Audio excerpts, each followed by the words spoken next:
अब यहाँ एक चर के द्विघात समीकरण से प्रश्न दिया गया है x² - 4x + 4 बराबर 0 के मूलों की प्रकृति बताइए, है ना।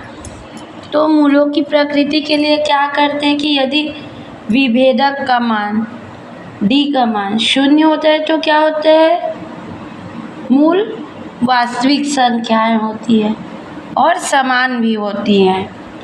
और यदि d कोई धनात्मक संख्या है ना, तब मूल क्या होते हैं, वास्तविक संख्याएं और असमान होती हैं।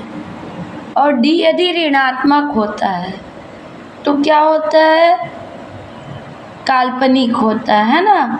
तो इस तरह से मूलों की प्रकृति हम निकालते हैं, है ना। तो यहाँ प्रश्न दिया गया है, उसे हल कर लेते हैं।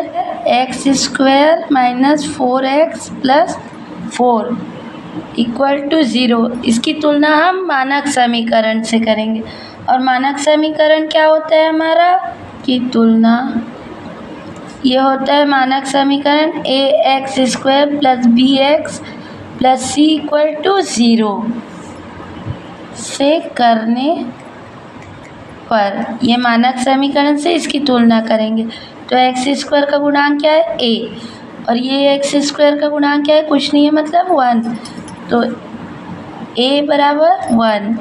इसी तरह b बराबर -4 और c बराबर 4। ठीक है। अब विभेदक क्या होता है,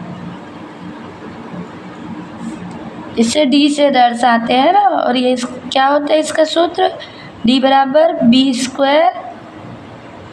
4ac। ठीक है। अब इस पे हम मान रख देंगे। तो b का मान कितना है, -4 का वर्ग -4, a की जगह क्या आ गया 1 और c की जगह 4। तो ये क्या आ गया, 4 चौक 4 का वर्ग माने 4 -4 गुणित -4, तो ये आ गया 16 -4 एकम 4, 4 चौक 16। ठीक है। यहाँ पर क्या आ गया 0। d बराबर 0 है, मतलब क्या है, हम d बराबर 0 हो तो क्या होता है, मूल क्या है, वास्तविक संख्या है और इसके मूल समान है। चूँकि दिए गए समीकरण का विभेदक 0 प्राप्त हुआ, इसलिए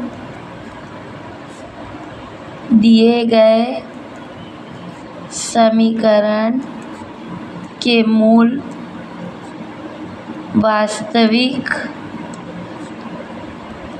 और दोनों मूल समान